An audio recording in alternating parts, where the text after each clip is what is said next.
ánimo. Estamos bien, de buenas. Me acompaña Alejandra Fraustro, secretaria de Cultura, para contestar la pregunta de ayer sobre lo de la utilización para un evento del Palacio de Bellas Artes. Yo nada más aprovecho para decir que me equivoqué ayer en una parte de mi planteamiento, porque dije que se había velado en Bellas Artes el cuerpo de Diego Rivera y no fue así. Se veló en Bellas Artes a Frida Kahlo y ahí sí estuvo Diego. Pero lo esencial, que en eso no me equivoqué, es que en la ceremonia luctuosa le pusieron al féretro la bandera del Partido Comunista, 1954, y por ese hecho corrieron, despidieron al director de Bellas Artes, a mi paisano Andrés I. Duarte, un gran escritor, en eso tampoco me equivoco, un gran escritor, prosista, lo recomiendo. Y vuelvo a decir, uno de sus mejores libros es Un niño en la Revolución Mexicana. Bueno, en un acto de intolerancia se despidió Andrés I. Duarte por que en Bellas Artes se llevó a cabo esta ceremonia fúnebre. Cuando fallece Frida Kahlo, está Diego Rivera y le ponen la bandera del Partido Comunista. Y luego, en tiempos recientes, relativamente hace poco, cuando gobernó el licenciado López Portillo, pasó algo parecido. En una imprenta de Bellas Artes alteraron un texto y ofendieron a la esposa del presidente López Portillo, y esto llevó a que el director de Cultura de entonces, Bremer, fuese cesado. Entonces, es bueno el antecedente porque con lo que sucedió se estaba pidiendo el cese de la directora de Bellas Artes, no sé si también de la secretaria de Cultura. Entonces, ¿en qué quedamos? Es un buen tema. ¿Vamos a ser tolerantes? ¿Sí o no? ¿O tolerantes cuando se trate de lo que nos acomoda? ¿O realmente vamos a tener espíritu libertario, auténtico, y vamos a respetarnos, aunque no se piense lo mismo, aunque no tengamos la misma religión, aunque no tengamos la misma cultura? Ya, basta también de hipocresías. vamos a actuar con autenticidad. Dicho todo lo anterior, pues entonces vamos a dejar a Alejandra que nos explique qué fue lo que pasó. Gracias, señor presidente. Gracias, señor presidente. Gracias por permitirnos aclarar esto ante los medios de comunicación. Sobre el evento realizado el 15 de mayo en el Palacio de Bellas Artes, informo lo siguiente.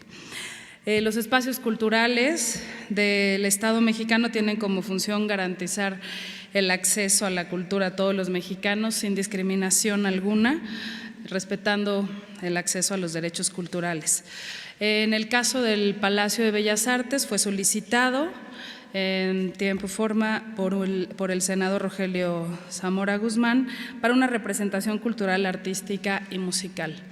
Esto se revisó conforme a el reglamento del Palacio de Bellas Artes y la Ley General de Bienes Nacionales, y como indican las reglas, el Instituto Nacional de Bellas Artes verificó la calidad artística del programa que se presentaría, tanto en lo que correspondía a los ejecutantes como a la Orquesta Filarmónica de la Secretaría de Marina. Una vez cumplido ese protocolo, se celebró el convenio con el senador, en donde no existe ninguna solicitud para usar el Palacio de Bellas Artes para llevar a cabo algún evento de carácter religioso. No se realizó ningún evento de esta categoría. Se llevó a cabo el concierto como fue planeado. El senador solicitó, previo al evento, poder otorgar o realizar un homenaje al señor Nazón Joaquín García, representante de la Iglesia de la Luz del Mundo, mismo que fue negado de conformidad con la reglamentación del Palacio de Bellas Artes y en conformidad con los organizadores. Repito, no hubo ningún homenaje ni ningún evento religioso o de culto alguno. Se llevó a cabo el concierto en tiempo y forma en este lugar, y a partir de esto tomamos las siguientes acciones. En primer lugar, instruí a la directora general del Instituto Nacional de Bellas Artes y Literatura a que se revisen los protocolos y se suspendan temporalmente cualquier evento privado hasta que no se tenga claramente revisado cuáles son los protocolos y reglamento, actualizarlo en caso de ser necesario, pero la reglamentación que se cuenta actualmente considera el respeto a nuestro marco jurídico, al Estado laico. Asimismo, le solicité dar vista al órgano interno de control en caso de que algún servidor público hubiera incurrido en alguna falta y atender a los cuestionamientos que la opinión pública tuviera al respecto. La Secretaría de Cultura refrenda el respeto al Estado laico, a nuestra diversidad cultural, hacer una política de cultura 100% incluyente, donde nadie quede atrás, donde no exista la discriminación y exista, en principal lugar, el reconocimiento a la diversidad cultural que somos como país. Somos un gobierno que defiende las libertades y en este sentido no perseguiremos a nadie, ni por sus ideas ni por sus prácticas. La cultura es el espacio del diálogo donde nos encontramos todos y debe de servirnos para avanzar en esta transformación y en alcanzar la paz. Gracias y buenos días, presidente. Gracias. Bueno, pues ya está aclarado, pero si hay alguna duda, si no, pasamos a la sección de preguntas y respuestas. A ver, para hacerlo, las tres compañeras. Presidente, buenos días. Mi nombre es Laura Sánchez Ley, vengo de Mexicanos contra la Corrupción y mi pregunta es la siguiente. Van sobre el caso del delegado de Jalisco, Carlos Lomelí Bolaños. Pues en Mexicanos contra la Corrupción mostramos pruebas de que existe una red de 9 empresas farmacéuticas y vinculadas a 11 familiares y colaboradores cercanas al superdelegado, Precisamente, la empresa fue fundada por el exsecretario particular, donde también aparece en su coordinador en la campaña la gubernatura de Jalisco, por ejemplo, su sobrino, y que pues ya han obtenido más de 164 millones de pesos en contratos públicos con el actual gobierno federal. Anoche, Santiago Nieto confirmó que la Unidad de Inteligencia de la Secretaría de Hacienda pues ya revisa la información correspondiente al caso de los contratos asignados en Veracruz y por el gobierno federal. Mis preguntas son dos y son las siguientes. ¿Usted qué piensa de que haya gente cercana al partido de Morena en el manejo de esta red de empresas, pues que ya han obtenido contratos, en su mayoría por adjudicaciones directas? Esa sería la primera.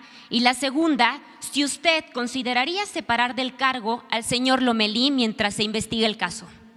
Bueno, la primera pregunta es decirles que no hay impunidad, no es como en el tiempo de los gobiernos anteriores, ya no es lo mismo.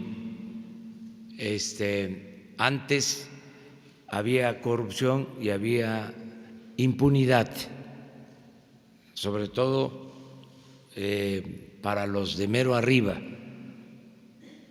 ni siquiera pagaban impuestos, por poner un ejemplo. Y no solo eso, recibían contratos jugosísimos del gobierno, compras con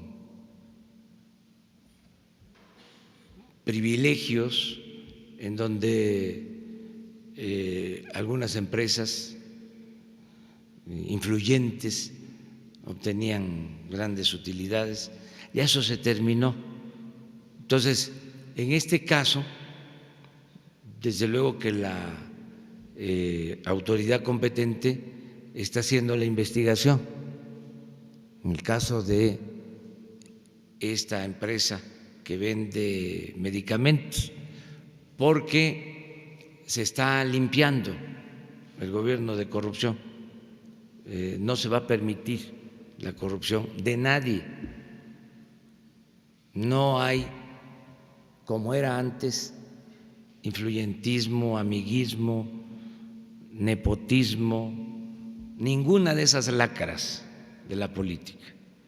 Entonces, ya la Secretaría de la Función Pública está haciendo la investigación para informar y proceder si hay una responsabilidad.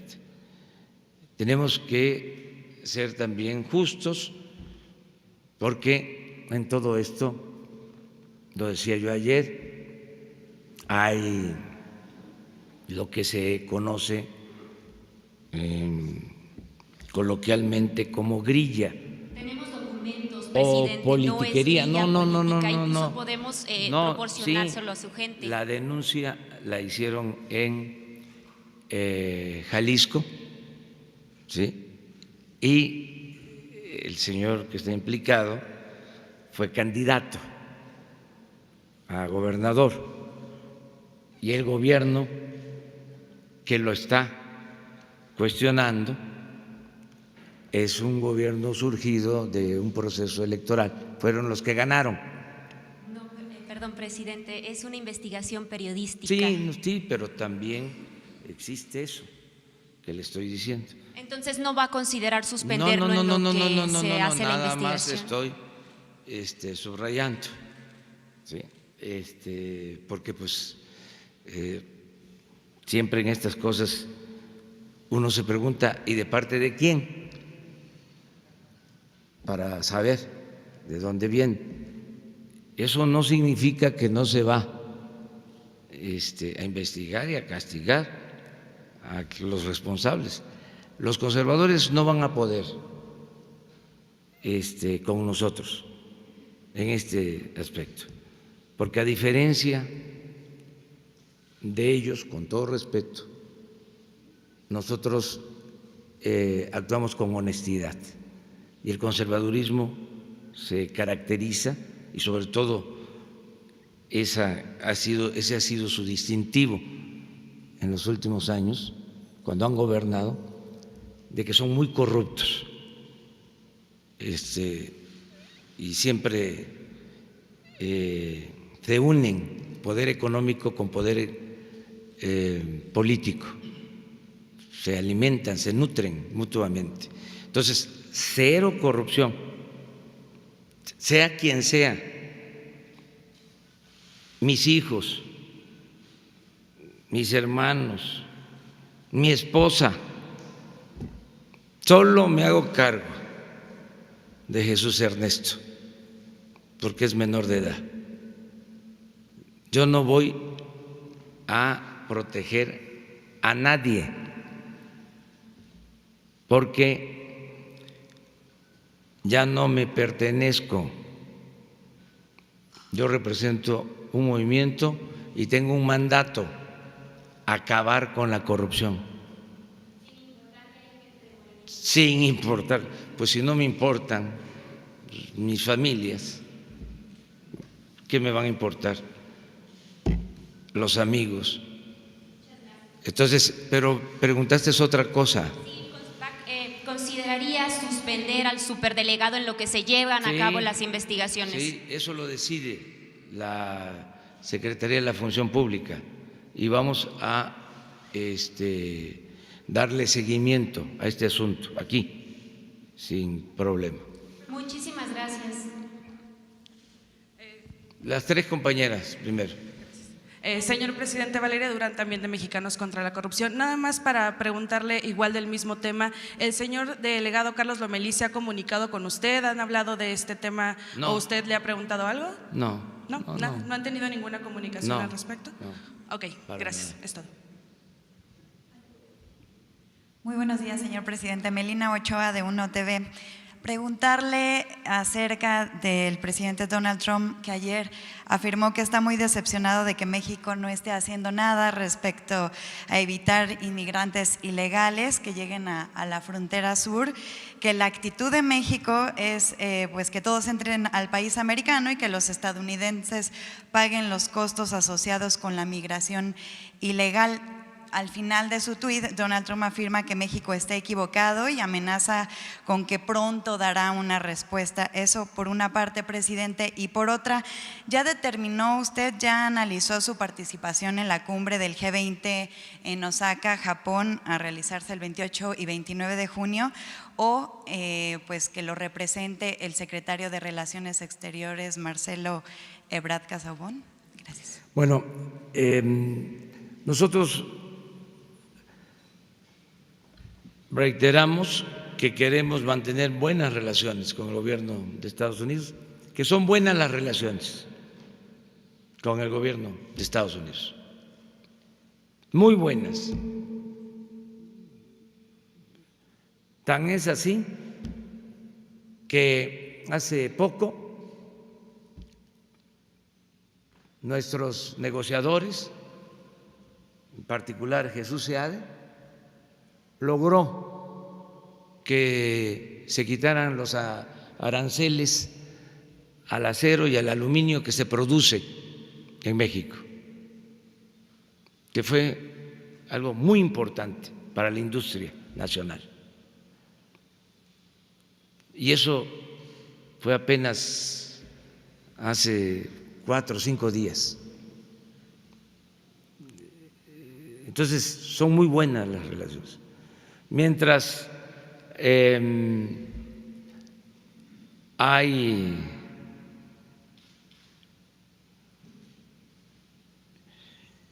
pues asomos de una guerra comercial de Estados Unidos y China, y se están aplicando aranceles. En el caso de nosotros, logramos que se quitaran estos aranceles,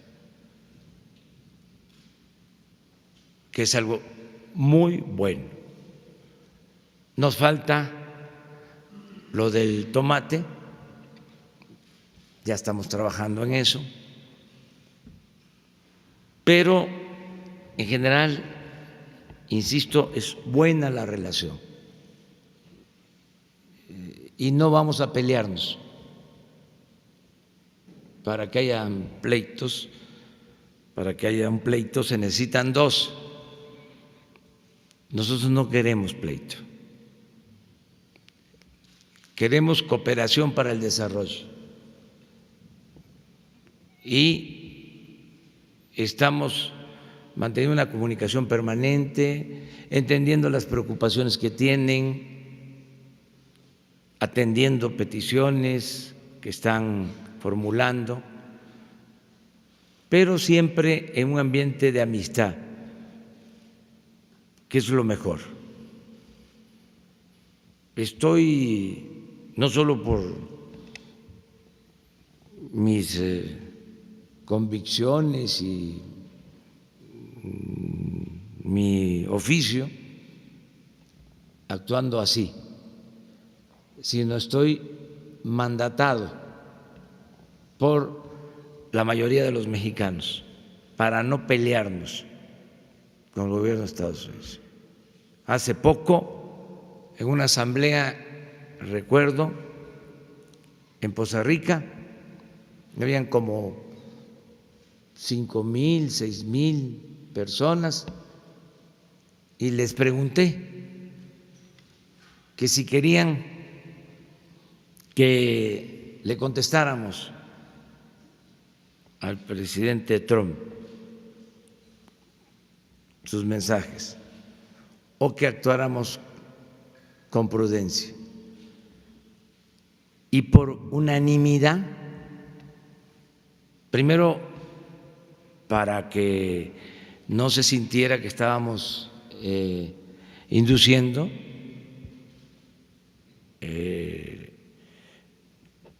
el proceso de consulta, que se cuestiona mucho que a mano alzada lo resolvemos todo, porque no le tienen respeto a nuestro pueblo. Nuestro pueblo es sabio, entonces menosprecian al pueblo, piensan que cualquiera puede manipular al pueblo, porque esa era la mentalidad que existía. Llegaban a decir, el pueblo no existe. Los que contamos y decidimos somos los políticos. Estaban, pero muy perdidos con esa concepción. Y ahora menos, porque ahora la gente está mucho más consciente que antes. Bueno, pero la primera pregunta fue, ¿le contestamos? O sea, no fue, ¿verdad que no le contestamos? Porque ese es ya algo inducido, lleva un sesgo. No, ¿le contestamos? Levanten la mano. Nadie. Y la segunda pregunta, ¿actuamos con prudencia y no contestamos? Todos. Entonces,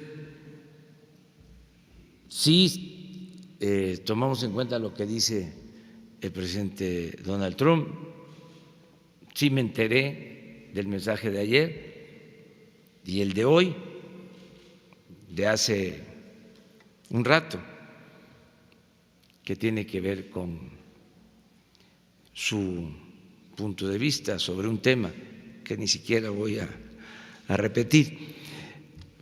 Pero amor y paz, amor y paz. Lo otro… Sobre su participación en el G20 en Japón. Lo estoy analizando, todavía no lo resuelvo, pero está la opción de que pueda representarnos el secretario de Relaciones Exteriores, que le tengo toda la confianza y es un político y diplomático de primer orden, que nos representa muy bien, pero todavía no decidimos. Falta una compañera. Ah, no, ya están las tres. Ahora usted. Mi nombre es Hans Salazar, de ZMG Noticias. Buen día. Sobre la renuncia de Germán Martínez Cázares al IMSS, le planteó previamente sus inquietudes que reflejó en su carta de renuncia. ¿Tuvo algún diálogo? ¿Le expresó pues lo que se dio el día de ayer previamente, antes de que se diera? Otra, en este tema, ¿ya tiene sustituto para el IMSS? ¿Ya pensó en alguien o eso lo está procesando? ¿Es cierto el férreo control de Hacienda como lo planteó en su renuncia? Y bueno, y finalmente, ¿no cree que esta situación pueda generar tensiones en el gabinete con lo que las razones que plasmó el hoy exdirector del IMSS? Serían mis preguntas. Bueno, mire, yo lamento el que Germán haya renunciado al IMSS y al mismo tiempo considero que está en su derecho, que somos libres y que nosotros queremos que gobiernen mujeres y hombres libres, no subordinados, no peleles, gente sin criterio. Siempre lo he dicho y lo repito ahora, el mejor gabinete que ha habido en la historia fue el gabinete del presidente Juárez, y renunciaban un día sí y el otro también, y se enfrentaban entre ellos, Ocampo con Comonfort y Prieto y los otros integrantes del gabinete, porque en aquel entonces se decía, porque predominaban los hombres, ahora hay que decir también que eran, ahora hay que decir mujeres, hombres y mujeres, pero en aquel entonces se acuñó una frase según la cual eran hombres que parecían gigantes, ahora deben ser mujeres y hombres que son gigantas y gigantes. Bueno, se enfrentaban, le presentaban la renuncia al presidente, a veces la aceptaba, los convencía, a veces pues se iban, entraban otros, y fue el mejor gabinete. Claro, el presidente Juárez era un gran presidente, el mejor que ha habido en la historia, y les ganaba a todos porque tenía más experiencia. Era además el de más edad. Entonces sabía conciliar con todos, con Lerdo, con Iglesias, con Prieto, con Ocampo, con todos. Entonces había estas diferencias y había libertades, y imagínense lo que se hizo.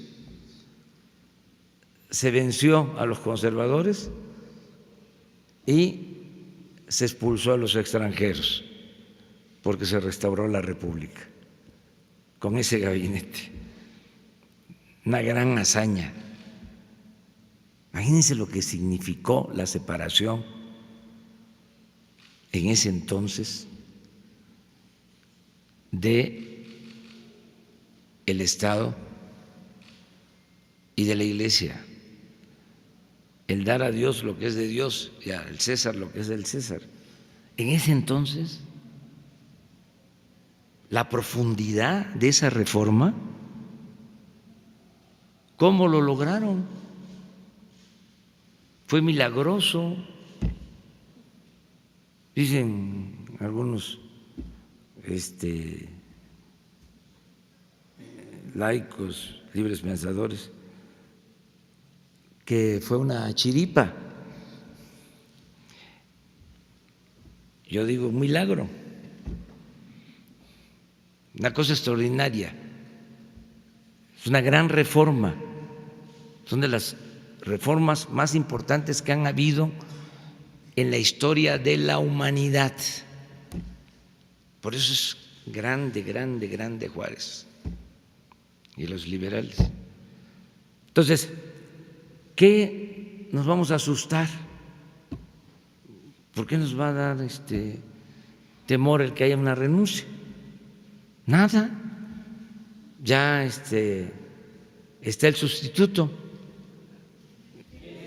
Ahí va.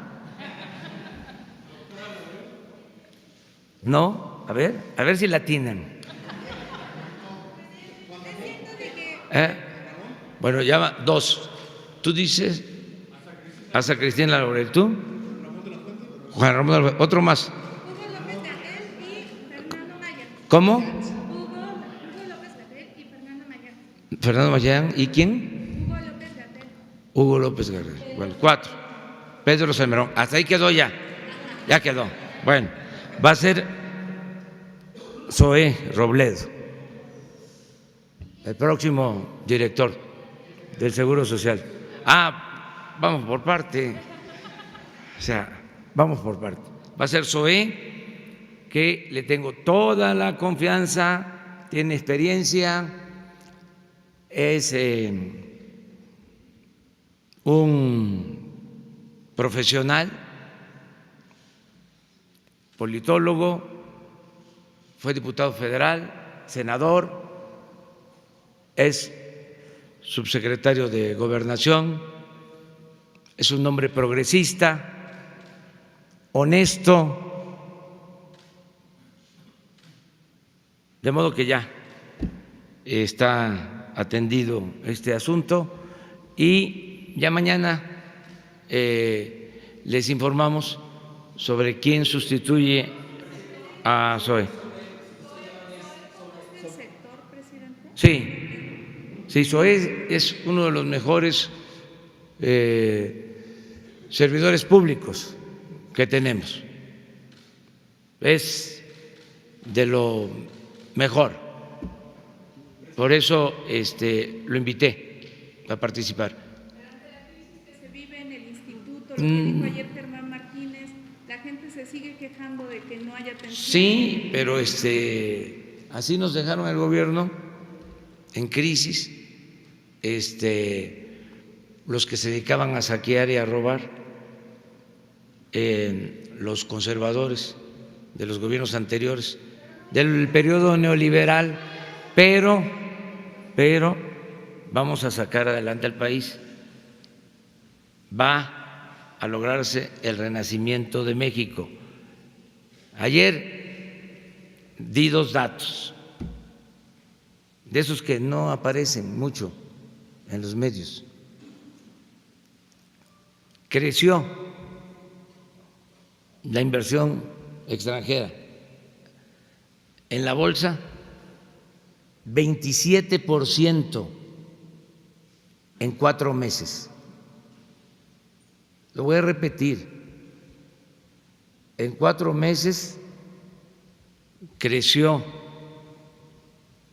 la inversión extranjera en la Bolsa de Valores de México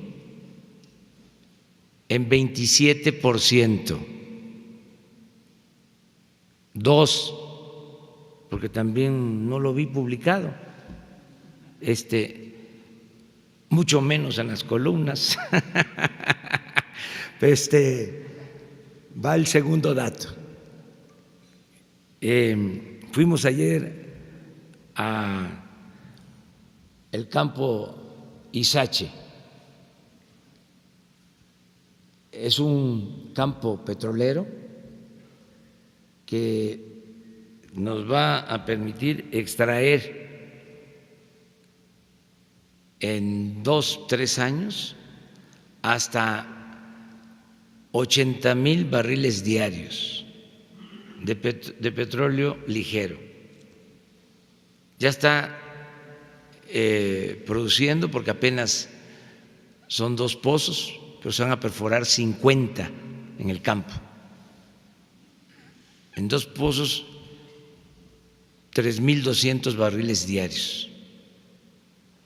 Para que tengan una idea de lo que esto significa, 20 campos así significaría aumentar la producción petrolera al doble, con 20 campos así. ¿Y saben cuántos campos estamos trabajando? En los que hay exploración y ya perforación de pozos, ya con contratos, no en planes, sino ya con contratos con las empresas perforadoras, 21 campos más.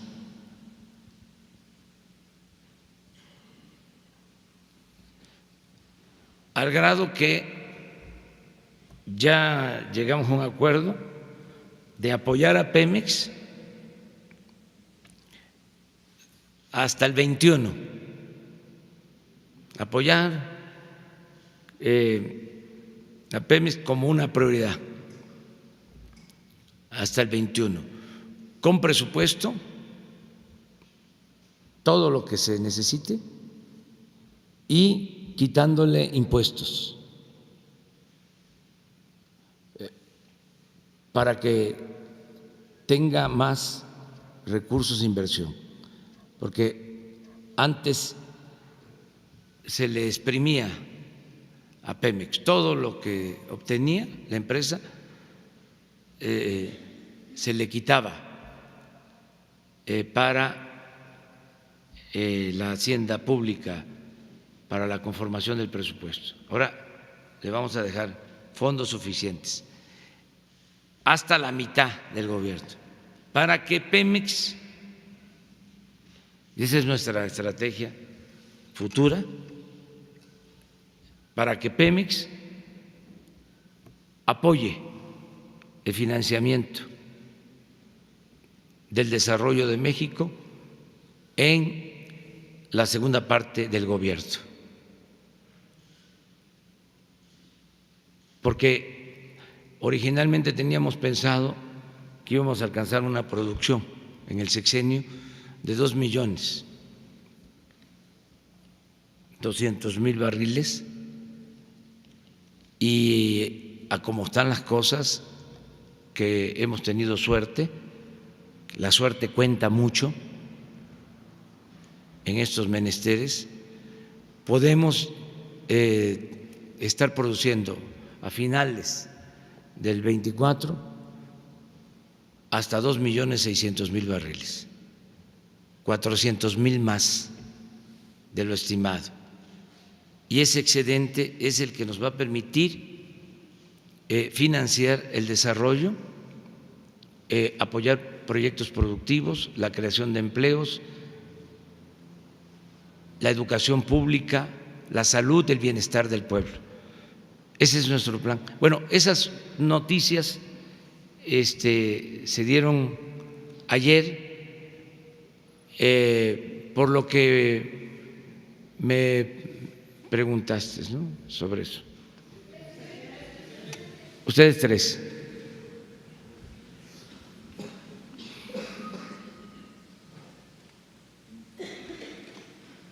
Buenos días, presidente. Jocelyn Gutiérrez, de Político.mx. Para retomar la línea de Germán Martínez, le comentó algo el secretario de Hacienda, Carlos Ursúa, respecto a la carta del ex director del IMSS. No he podido ver a Carlos, porque ayer estuvimos en Izache, allá en Tierra Blanca, en Veracruz, en el campo petrolero, y llegamos ya tarde de regreso. Hoy posiblemente lo vea porque tenemos reunión para atender los programas de bienestar. Mañana sin falta, porque mañana vamos a ver proyectos estratégicos, Tren Maya, Istmo, aeropuerto, la comunicación por internet de todo el país, que es algo que me tiene entusiasmado. El que podamos comunicar todos los pueblos de México con internet y que todos los mexicanos puedan hablar por teléfono, que no lo pueden hacer solo en las ciudades. Eso va a ser un gran avance, eso es fundamental en la transformación de México. Imagínense lo que se avanzaría en todos los terrenos, teniendo internet en todos los pueblos. Lo vamos a lograr porque tenemos la infraestructura, tenemos todas las líneas de la Comisión Federal de Electricidad. Uno va hasta los pueblos más apartados y ahí está la línea de la Comisión Federal, porque en los pueblos más apartados hay energía eléctrica, son muy pocos los que no tienen energía eléctrica. Se avanzó mucho en el que haya este servicio de energía eléctrica y se tiene la infraestructura, porque no es poner los postes y el tendido de la fibra óptica. Ya hay fibra óptica y donde no hay, se tienen los postes, miles de kilómetros. Entonces vamos a resolver esta demanda. Además, hay algo extraordinario que lo comparto. Lo mejor de México es su pueblo, es un pueblo trabajador, más especial. ¿Por qué estoy optimista? Porque son muy buenos los trabajadores petroleros, muy buenos. Los trabajadores de base o los técnicos, ingenieros. Bueno, lo mismo sucede con los maestros, son muy buenos, a pesar de toda la campaña en su contra. Hay en el maestro mística, muy buenos los maestros. Y ¿saben quiénes son también extraordinarios? Los trabajadores electricistas.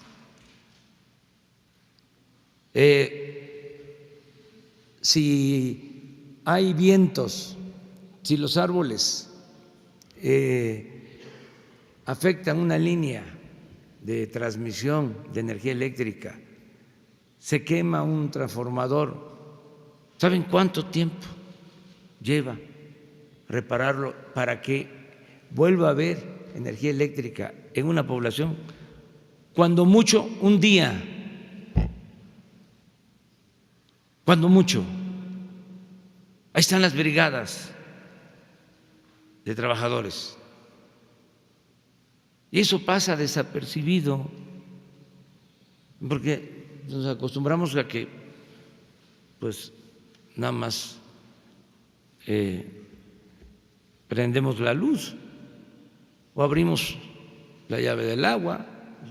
¿Sí? ¿Y los trabajadores qué? ¿Quiénes hacen eso?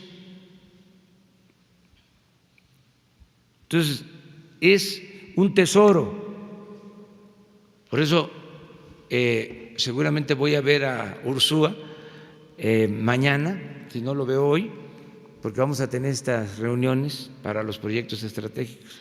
Por último, presidente, en político.mx nos gustaría conocer su opinión respecto a la misma carta de renuncia que presentó Germán Martínez, en la que comentó que los recortes en el presupuesto para sector salud es algo inhumano. ¿Qué opina usted?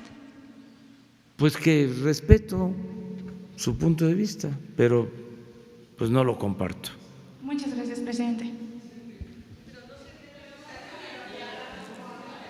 No voy a polemizar. Sí, fíjense que estoy planteando que no me quiero pelear. No nos vamos a pelear con el presidente Trump, menos me voy a pelear aquí pues con Germán. O sea, se van a quedar con las ganas. Presidente, buenos días. No ustedes, sino los adversarios. Sí, no, es una asignatura pendiente, porque es el peor servicio, así como estoy hablando de que es ejemplar lo que tiene que ver con el servicio de energía eléctrica, así es muy malo el servicio de salud, eso que llaman seguro popular ni es seguro ni es popular. No hay médicos, no hay medicamentos, una gran corrupción, una compra de medicamentos, ya lo hemos hablado aquí, tan solo en el seguro. El año pasado, una empresa,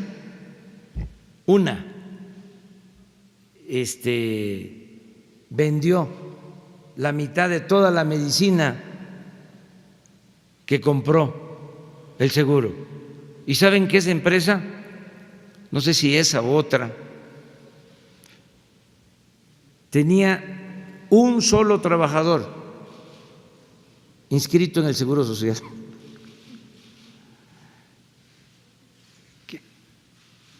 Una cosa increíble.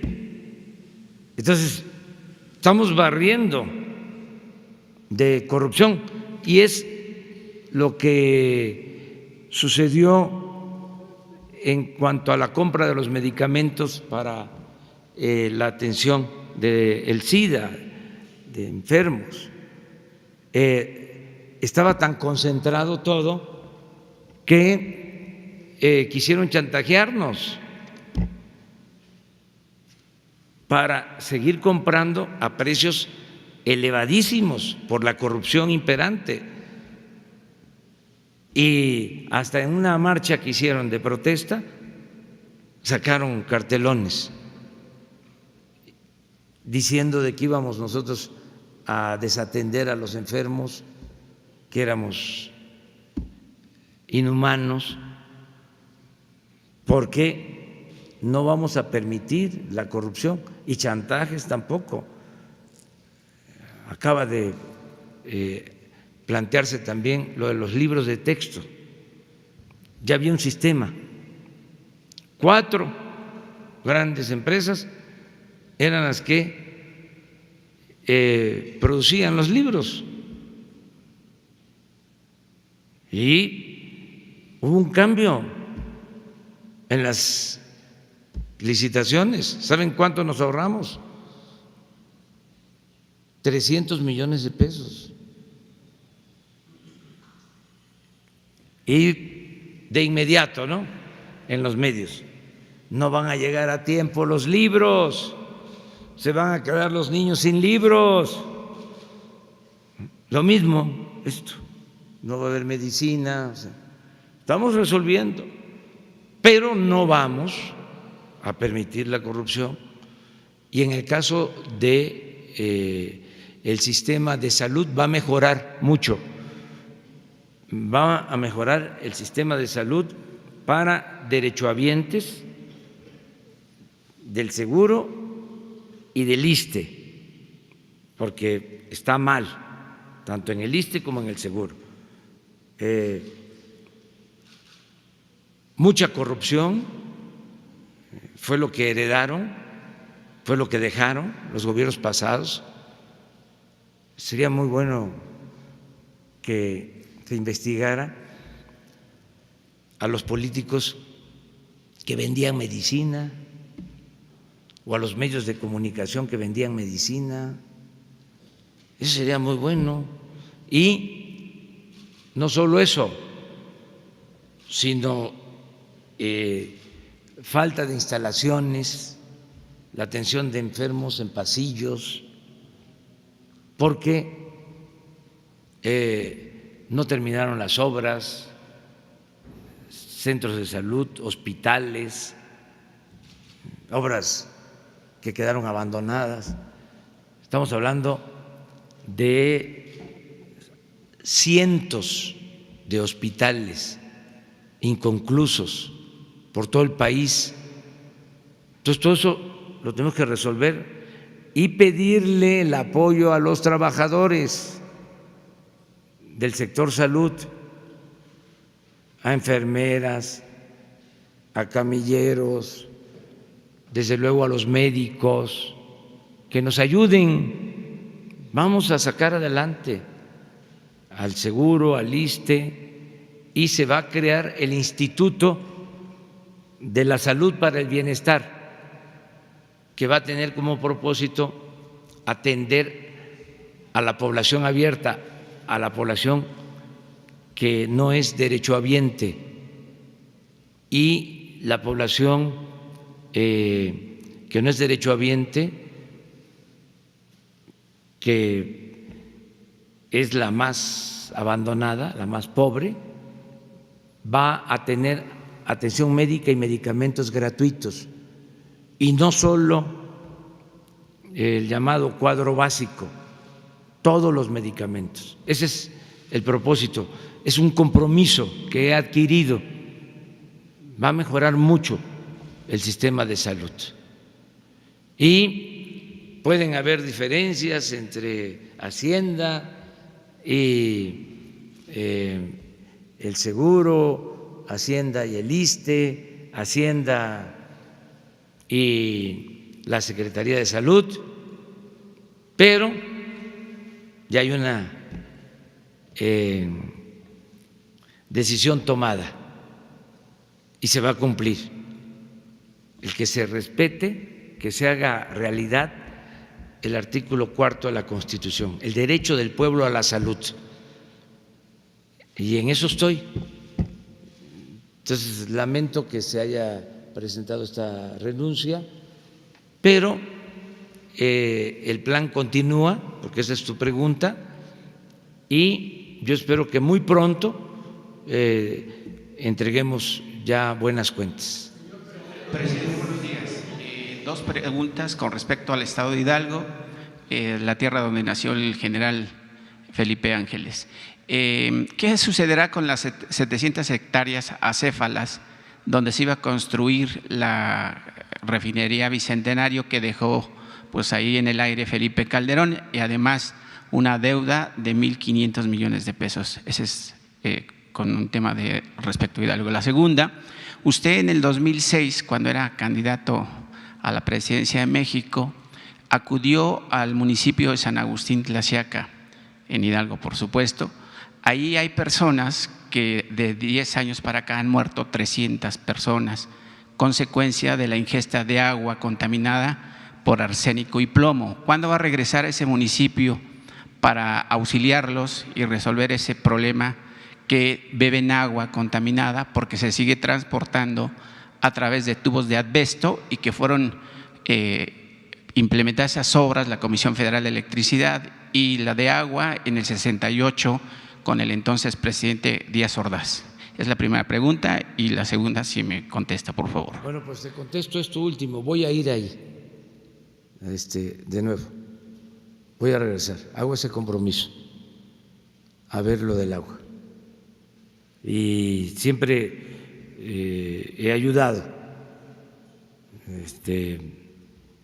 Me siento orgulloso, por ejemplo, de haber respaldado un movimiento en Hidalgo, en Zimapán, para no permitir un basurero tóxico. participé, ayudé. Y mencionaste lo de la refinería. Sí, la refinería se quedó la barda perimetral, sí. 700 hectáreas están acéfalas. Los campesinos fueron despojados de sus terrenos a un costo bajísimo. Les prometieron a sus familiares y a ellos trabajos pues que nunca llegaron, y Calderón dijo que iba a construir 3 refinerías y al final pues dejó deudas por doquier, además de los 65,000 muertos en su administración.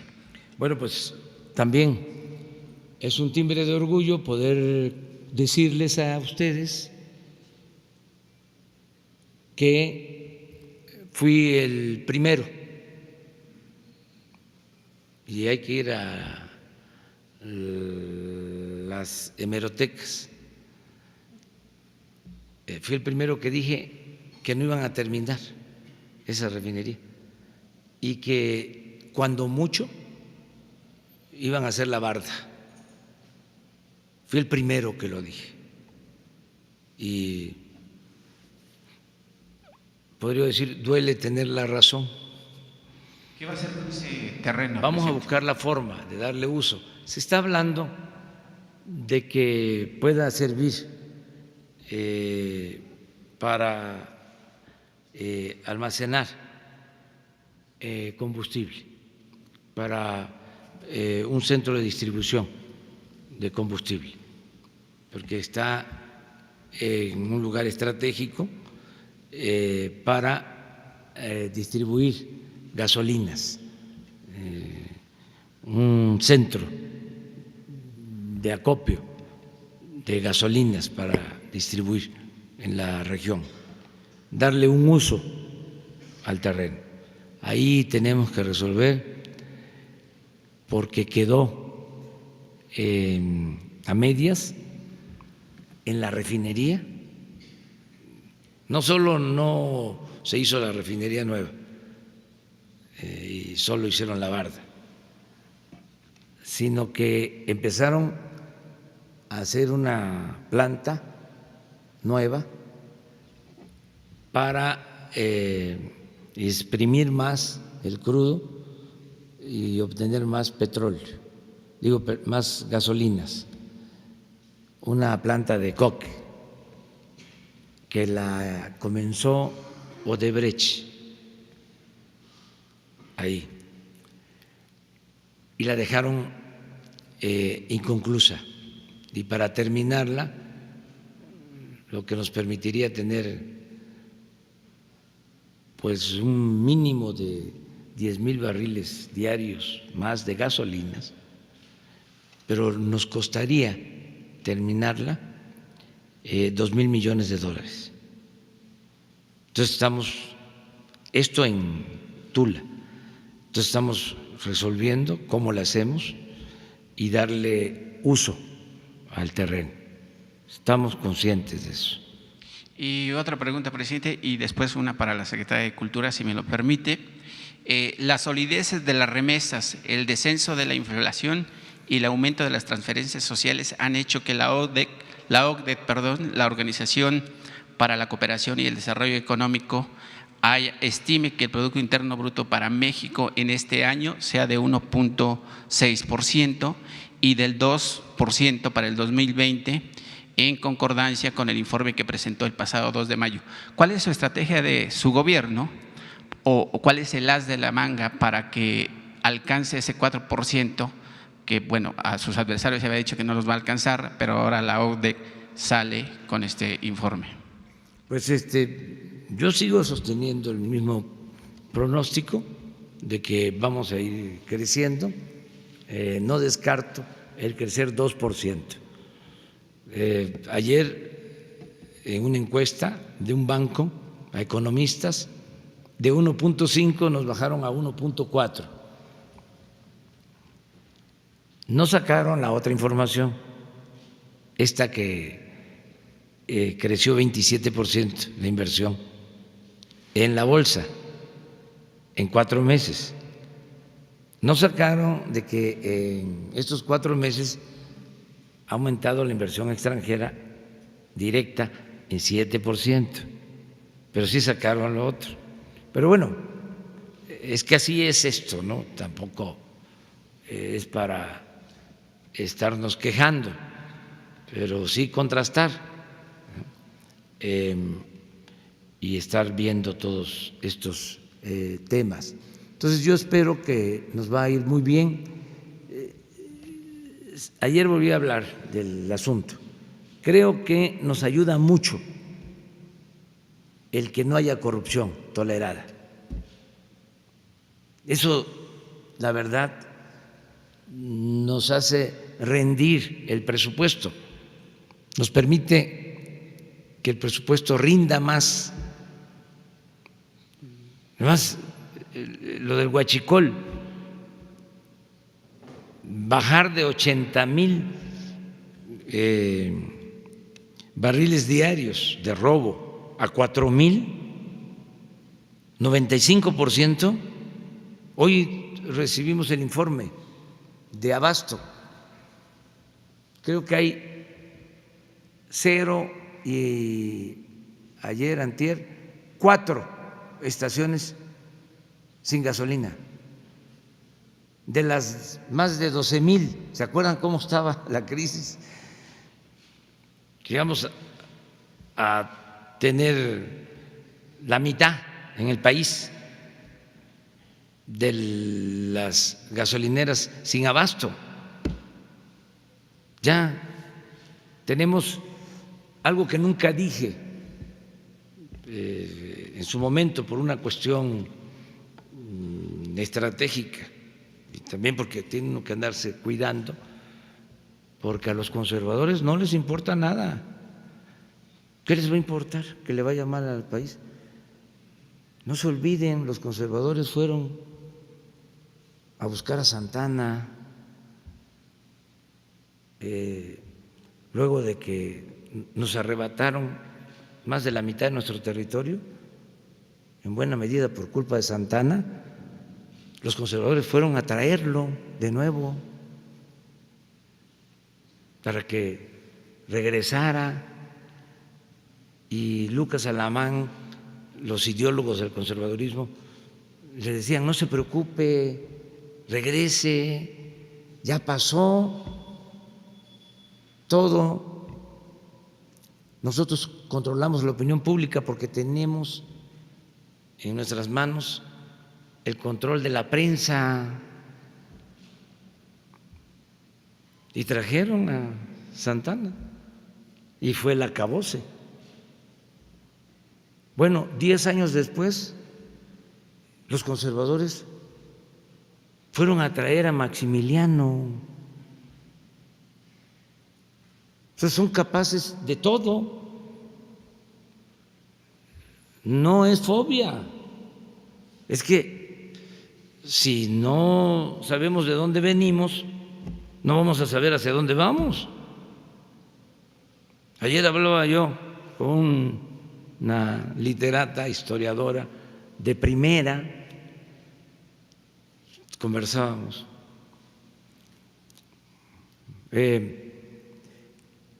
Y está haciendo una investigación sobre dónde se formaron los militares golpistas que asesinaron a Madero. ¿Dónde se formaron? En la guerra del Yaqui, en la guerra contra los maíz, Blanquet, Huerta, Reyes, todos ellos. Entonces, si no conocemos la historia, y la pregunta que nos hacíamos es: ¿cómo Madero, porque era muy bueno, el apóstol de la democracia, cómo confió en ellos? Sí, iban a traicionar. Pues ese es el conservadurismo. Entonces hay cosas que no se pueden decir porque son capaces de todo. Yo no dije cuando la crisis que llegamos a tener reservas de gasolinas solo para una semana. Y ahora tenemos reservas de 20 días. Es decir, combustible suficiente en el país, que no es los barcos, sino lo que se tiene disponible. Por eso también la prudencia en las relaciones internacionales. Imagínense que en una circunstancia así, toco madera, decidan no vendernos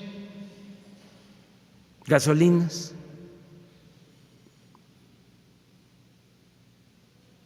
¿Aguantaríamos?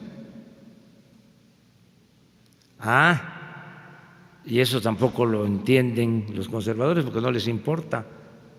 De ahí la necesidad de construir las refinerías. No es un asunto nada más económico, es un asunto de seguridad nacional, de soberanía. Pero esto no alcanzan a entenderlo, y si lo entienden no les importa.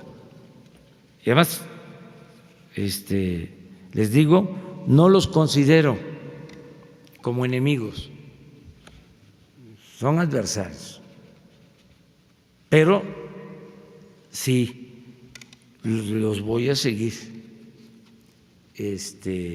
cuestionando por la doble moral, porque son muy hipócritas.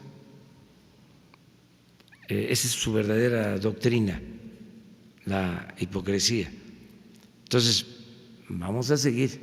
Ya se dan cuenta que para no molestarlos tanto, porque luego también se asumen, ¿no?, como fifís los que no lo son. Entonces, ya ni siquiera hablo de fifí, pues, pero porque si son los de arriba, pero como hay mucho aspiracionismo, ya todo el mundo también se siente fifí. No, pues no, que van a ser fifí. O sea, no cualquiera es fifí. Una pregunta. Pero ya ni siquiera hablo de eso. Para la secretaria, si me lo permite, presidente. Amén del espectáculo que se ha generado por el tema de Bellas Artes, yo quisiera preguntarle, secretaria, si va a haber una depuración o ya a su llegada a la secretaría ha visto pues personal que pues está cobrando ahí honorarios sin acudir o están de aviadores. Se lo digo porque en la administración, al inicio de la administración de Vicente Fox, Sari Bermúdez, amiga personal de Marta Fox, repartía a diestra y siniestra sueldos de 30, 40, 60, 70, hasta 80 mil pesos para las secretarias, las esposas de los diputados, senadores, y que no acudían a sus labores y por supuesto se iban a cobrar. Quisiera saber si va a haber una depuración de ese personal que no sé si exista o se quedó ahí perenne, o usted ya empezó a hacer una revisión dentro de la Secretaría de Cultura, y también qué va a pasar con los teatros que están atrás del Auditorio Nacional, que muchas veces estaban cerrados por no tener una actividad cultural, que finalmente la cultura es una palanca de desarrollo de este país. Gracias. Desde el inicio de esta administración, por instrucción del presidente, realizamos un análisis puntual de la Secretaría hacia adentro para evitar duplicidades, para concentrar las funciones en las personas que están trabajando dentro de la Secretaría. Es una Secretaría que nace hace poco tiempo, pero que tiene dos pies muy añosos, como son el Instituto Nacional de Antropología e Historia y el Instituto Nacional de Bellas Artes y Literatura. y se buscó desde el análisis desde el inicio de la administración que desde el sector central y los institutos, que se concentraran las actividades en rigurosamente cumpliendo con el plan de austeridad que marca la administración. No existen asesorías, no existen serie de gastos superfluos, y esos ahorros se permite que se destinen a la actividad sustantiva. Como bien dice, es uno de los elementos de desarrollo de economía, desde luego, del país, y de una formación íntegra de los ciudadanos, de los niños y de los jóvenes. En cuanto lo ligo a la segunda pregunta, en cuanto al Centro Cultural del Bosque, está bajo la tutela del Instituto Nacional de Bellas Artes y Literatura. Esos teatros tienen mucha programación. De hecho, una de las cosas que se está trabajando como uno de los principios de este gobierno es darle vida a la infraestructura cultural existente y redistribuir esa riqueza cultural que se concentraba mucho en la ciudad. Hay muchas obras, por ejemplo, de teatro que se hacen para esos teatros o los teatros públicos de la Ciudad de México, y que tienen muy corto tiempo de programación porque hay una gran demanda de estos espacios, y la idea es redistribuir en otros estados de la República y recibir también lo que sucede en otros espacios. El Centro Cultural del Bosque entra dentro de este nuevo proyecto también del Bosque de Chapultepec y está plenamente atendido. Una más, una. A ver, la compañera, por más así, de manera categórica. Exacto. Muchas gracias, presidenta. Nayeli Roldán, de Animal Político. De acuerdo con el informe trimestral de gasto de la Secretaría de Hacienda, se tenían previstos 1.400 millones de pesos para programas de atención en salud y medicinas a las regiones más pobres del país, a los más desfavorecidos. Sin embargo, no se ha entregado un solo peso de ese presupuesto. Esto finalmente detonó, como todos sabemos, en la renuncia ayer del director del IMSS, Germán Martínez, pero la pregunta es, ¿cómo explicar, cuál es la razón, a qué obedece que durante 5 meses se haya decidido retener recursos públicos para un programa de esta naturaleza, presidente? No hay retención. En la cuenta pública está en los informes de Hacienda. Están en ceros la entrega. Hay que aclararlo. Se están transfiriendo todos los fondos. Miren, el presupuesto de salud lo ejercen casi en su totalidad los gobiernos estatales, porque son transferencias que hace la Federación a los estados a través del Seguro Popular, que es un fondo que manejan los gobiernos estatales. En el caso del Seguro Social, su financiamiento tiene que ver básicamente con las cuotas, es decir, con los ingresos propios del seguro. Y tiene 2 vertientes. La principal, que es la atención a los derechohabientes del seguro, y la atención a las unidades médicas rurales que se crearon desde hace 40 años. Entonces, son fondos que maneja el Seguro Social. Entonces, es cosa de revisar lo de las cuentas.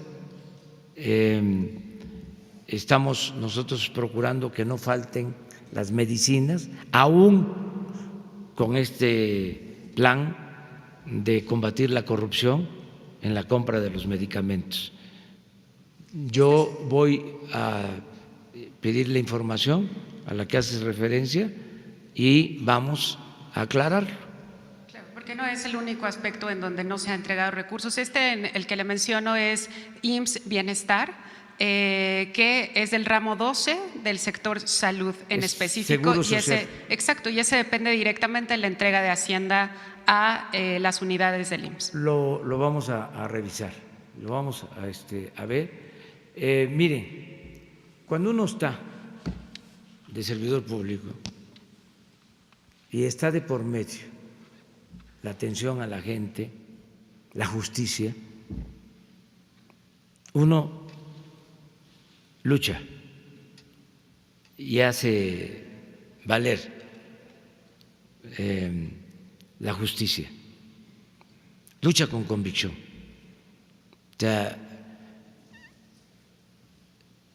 está permitido hasta hacerle un plantón, un motín emocional al funcionario que sea cuando se trata del bienestar del pueblo.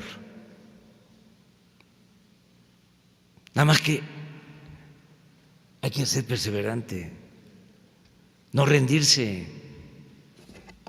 hay que ser tercos en las causas que uno defiende. Cuando se tiene una profunda convicción en favor de los demás, cuando se le tiene amor al pueblo, ¿qué me voy a dejar vencer por una disposición legal o por lo que dice una secretaría, aunque se trate de Hacienda? No voy, dije, a polemizar, porque si no eso es lo que van a encabezar, es lo que va a decir Joaquín López Dóriga mañana, o hoy mismo, ya le contestó, no, yo no voy a cucar a nadie, o sea, nada más estamos hablando aquí de un buen servidor público, pone por encima la justicia y no se rinde. Prohibido rendirse cuando se trata de la justicia. Imagínense, nos destituyeron, nos desaforaron los conservadores, nos robaron la elección en el 2006. Si nos rendimos, si nos hubiésemos rendido, pero no solo fue el que nos robaron la elección, la campaña de desprestigio, la guerra sucia, la campaña de linchamiento. Iba yo al aeropuerto después del 2006 y habían envenenado tanto a la gente en contra de nosotros que me tenía que sentar en la silla de más atrás.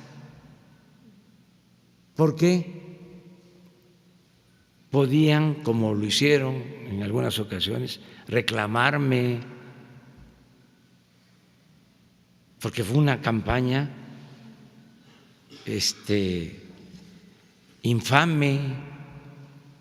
Luego de que nos robaron, desataron toda una campaña de desprestigio y aguantamos todo.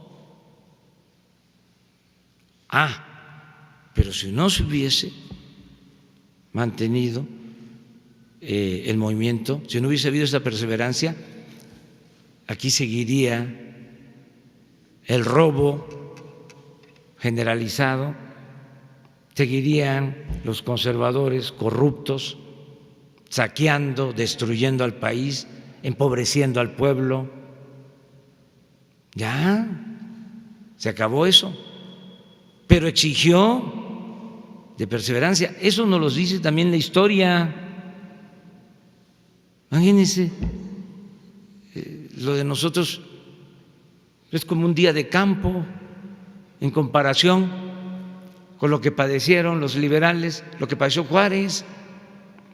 Irse al norte en un peregrinar arriesgando la vida, se enteraba porque tuvo que sacar a su familia de que se morían sus hijos en el extranjero. Y él aguantando, resistiendo. Y hasta los más cercanos recomendándole la negociación. Y Maximiliano, conservador, elegante, no corriente como otros, diplomático, le escribía diciéndole: vamos a negociar, le ofrezco que nos entendamos. Los que conocen la historia saben que los conservadores corrientes, ramplones, hasta se sintieron traicionados por Maximiliano, porque pensaban que de inmediato iba a modificar las leyes de reforma y buscaba el acuerdo y le decía: vamos a negociar y ustedes tendrán cargos en el gobierno. Y la respuesta de Juárez siempre fue: no, yo no acepto a un extranjero gobernando mi patria. Pero esa perseverancia fue la que llevó a la restauración de la República. Entonces, que sirva eso, que a la primera vamos a decir: está muy difícil, qué barbaridad, así no podemos, ¿sí? Ya me voy. A mí me gustaría dedicarme a la investigación histórica, me fascina la historia. ¿Sí? Y por qué no la academia, ¿sí? Y la investigación, la docencia, el periodismo, que es un noble oficio, pero pues me tocó esto, y vamos hacia adelante. Adiós, adiós.